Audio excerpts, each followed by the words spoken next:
Hello friends, Heidi here from Rain Country. God is good all the time. And it's beginning to be that time of the year when we want to start planning our gardens out. And I have a bunch of different seeds here.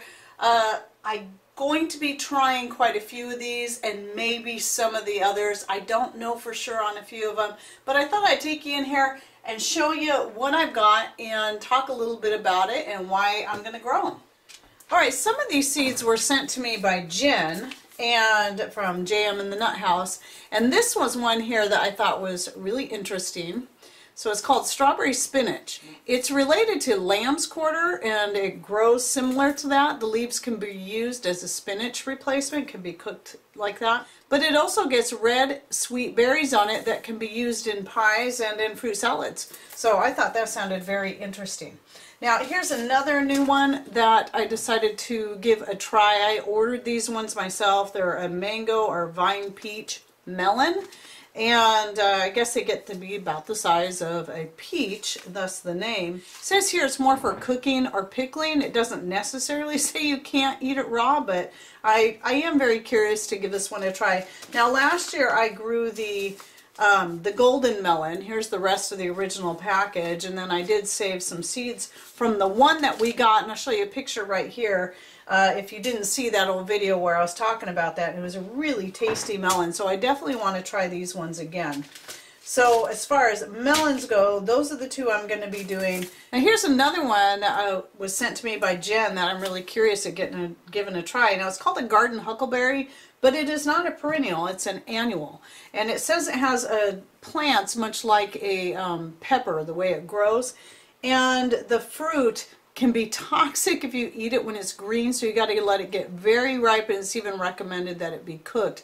However, these berries are supposed to be really good for making jams and pies, so I thought, hey, why not give it a try? Sounded kind of fun.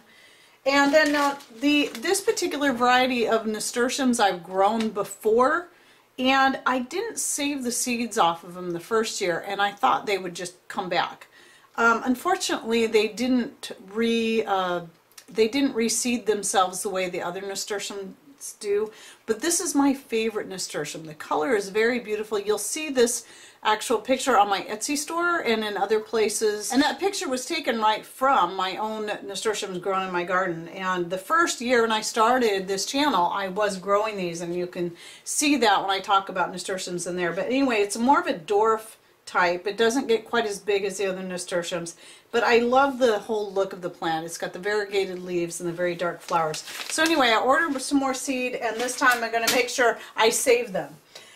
These were a free seed pack from the, from anytime you order from Baker Creek, you get a free pack of seeds, and it's the carrot, the cosmic purple carrot. And I haven't grown these in a while, so I thought, it'd be fun to give them a try again.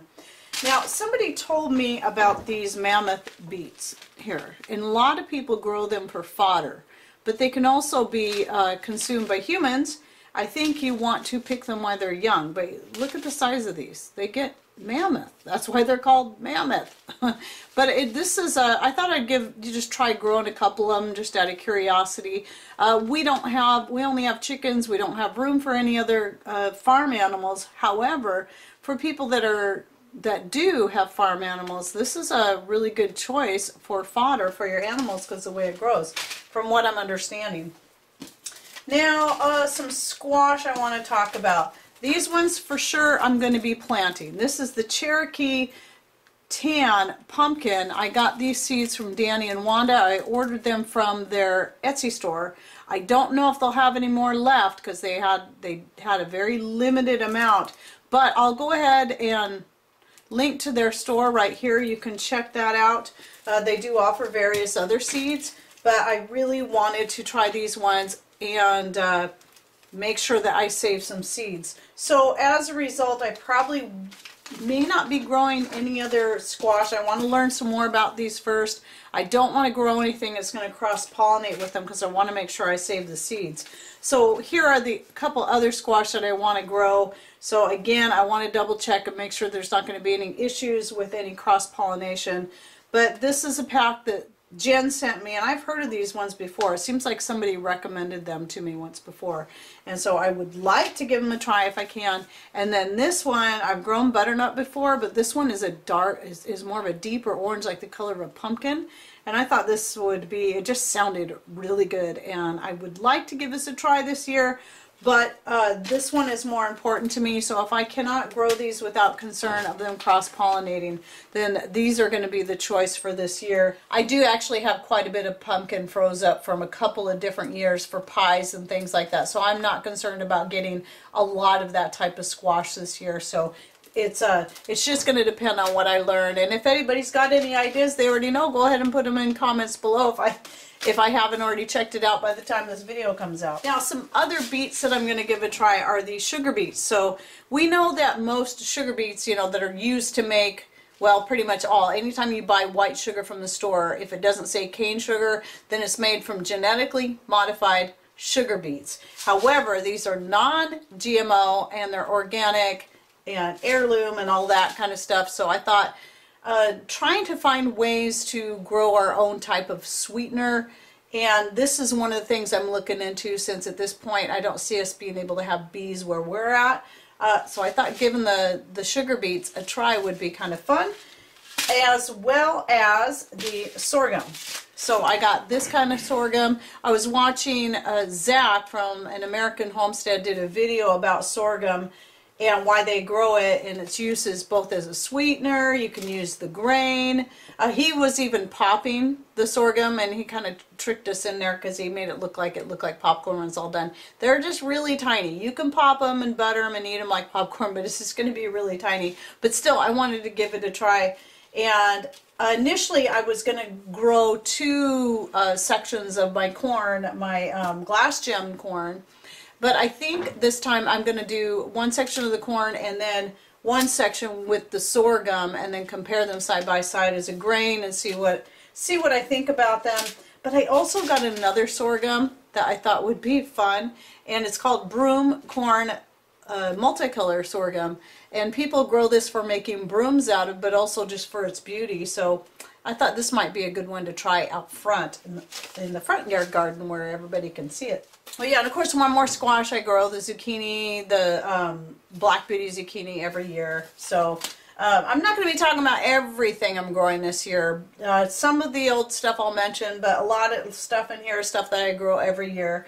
But I will talk about things because I do like to try a new variety of beans every year, and the rattlesnake beans are one of the ones I would like to try. I meant to try them last year. These were sent to me by Sherry from Two Family Homestead.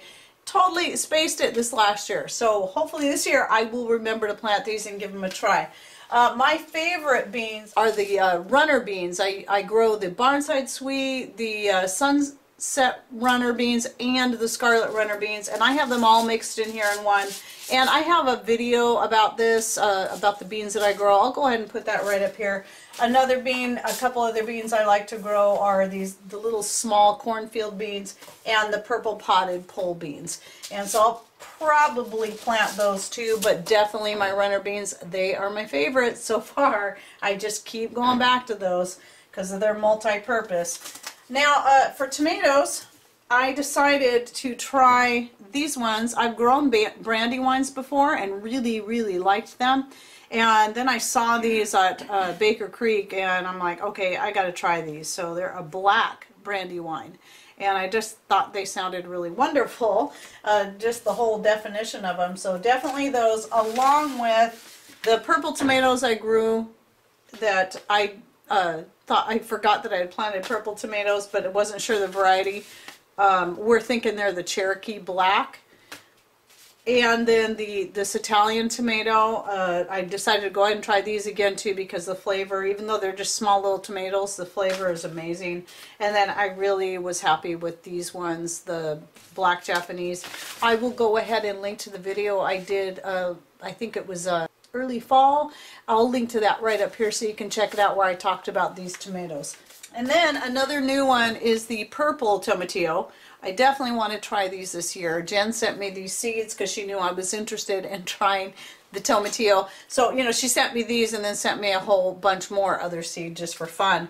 And then, of course, I'll be growing my regular Rio Grande tomatillos, and these are, you know, just the green ones, and these are the ones I saved from last year, the seeds I saved. At least I think I'll grow those. I don't know. I have a whole lot of tomatillos and salsa and stuff put up, but we'll see. We'll see how things go. And then in here I have a whole bunch more. I've got my snow peas. I'll definitely be growing. Save those.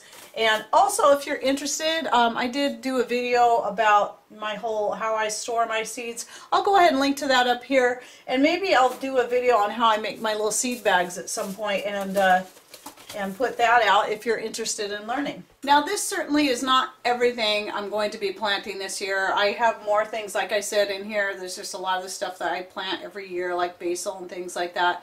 And I'm sure there's going to be more things that come up that I'm like, oh yeah, I forgot. I'm going to try this, I'm going to try that, I'm going to try that. There's always new herbs I like to try, and I'm really anxious to see how my ashwagandha and my valerian made it through this winter, and see if it's going to come back. And I may or may not try planting those again, and I also may try growing licorice again. But I'll be doing more updates down the road about the gardens and stuff. And if you're new to my channel and you've never seen any of my garden videos, I have a lot, because when I first started this channel it was 2016, the summer of 2016, and my garden was just in full force at that time.